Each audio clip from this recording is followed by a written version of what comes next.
₹1,00,00,000 కుప్ప పోసినా కూడా ఇంత నాలెడ్జ్ ఎవరు ఇయ్యరా మనకి. మీ ఇష్టం ఉంటే పోర్రా, నేనైతే రాను అని ఒక వ్యక్తి అన్నాడు. మిగతా కొంతమంది కూడా అరే నిజంరా నిజంరా అని చెప్పి వాళ్ళకు వాళ్ళే మాట్లాడుకున్నారు. అప్పుడు నా బల్బు వెలిగింది. ఓడి అమ్మ అయితే ఏదో చెప్పినట్టున్నాడా, ఈ బుర్రకు అర్థం కాలేదు, ఎందుకంటే ఇల్లు రాలేదు కాబట్టి అర్థం కాలేదు, ఏదో చెప్పినట్టుండు అని. అరే సరేరా అయితే సాయంత్రంలో నైట్ తిరుగుదాం రా అని చెప్పి అలా చెప్పి మళ్ళీ పోయి మీటింగ్ లో కూర్చున్నాక నా పక్కన ఒక ఆయన కూర్చుండు, ఢిల్లీ ఆయన కానీ మన తెలుగోడు. చెప్పినప్పుడు క్యాక్ ఏ క్యాగ్ మాట్లాడినప్పుడు తెలుగులో మాట్లాడాడు మనోడు. అమ్మ బిడ్డని తెలుగు సార్ తెలుగు వస్తా అన్నాడు. ఇక వాడిని చంపినా ఒక రకంగా చెప్పాలంటే.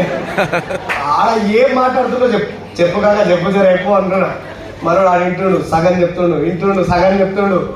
లాస్ట్ దండం పెట్టిన. కానీ ఆ 2వ రోజు నాకు అర్థమైంది, నిజంగా నేను 20,000 పోతే పోయినా ఇట్లాంటి 20,000 200 టైమ్స్ సంపాదించుకోవచ్చు ఈ బిజినెస్ లో మనం ఉంటే. కానీ ఈ నాలెడ్జ్ సంపాదించుకున్నాను. సో ఆ రోజు నాతో పాటు ఎవరైతే వచ్చినారో వాళ్ళందరూ 8 మంది, సుమారుగా 10 మంది వస్తే 2 లేరు, కానీ మిగతా 8 మంది ఉన్నారు. 8 మంది ఇన్కమ్ ఉన్నది ₹3 లక్షల నుంచి 10 లక్షలు సంపాదించారు. ఈరోజు మెర్సిడీస్ ఆపర్చునిటీ వల్ల మెర్సిడీస్ బెంచ్ కొన్నాము, బయట ఉన్నది. సో ఇదే బిజినెస్ ఆపర్చునిటీ నుంచి ఆల్మోస్ట్ విల్లా కొనుక్కున్నాము. ఈరోజు లైఫ్ ఎంజాయ్ చేస్తున్నాము. పిల్లలు ఇంటర్నేషనల్ స్కూల్లో చదువుతున్నారు. పెద్ద పాప పుట్టినప్పుడు పాల డబ్బాకి ఎవరిని అడగాలి ఎక్కడ అడగాలని ఆలోచిస్తున్న నేను, చిన్న పాప, నాకు 2 పాపలు, చిన్న పాప పుట్టినప్పుడు మెర్సిడీస్ లో వచ్చింది తను ఇంటికి. బాగుందా బాలేదా?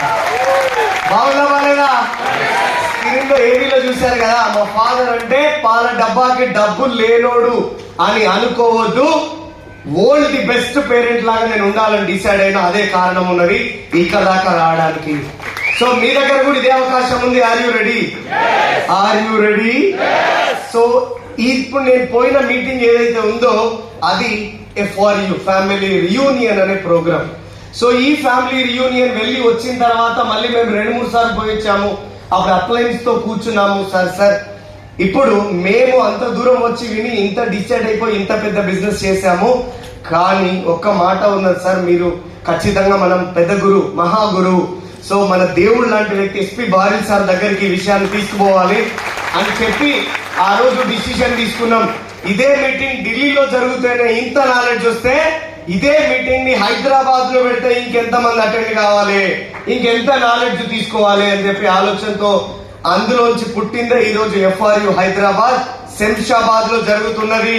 జనవరి 9-10 నేనైతే రెడీ ఉన్నా పోవడానికి. ఎంతమంది రెడీ ఉన్నారు మాతో పాటు రావడానికి? సప్పుడు చెయ్యకపోతే చెవులు వినవడం మనకి. Are you ready? వస్తున్నారా? కలుస్తామా మనం అక్కడ? సో ఒక్కటే గుర్తు పెట్టుకోండి, జీవితంలో గర్వంని విడనాడండి, ఈగోని తీసేయండి. ఎంత దూరమైనా పోతారు. ఈయనది నాకు చెప్పేది, ఆమెది నాకు చెప్పేది, నేలేంది నా లెవెల్ ఏంది, యాడ పెడతావు నేను లెవెల్ గుంతలు పోయి పడిన తర్వాత. Yes or no? ఒక పక్షులలో పెద్ద పక్షి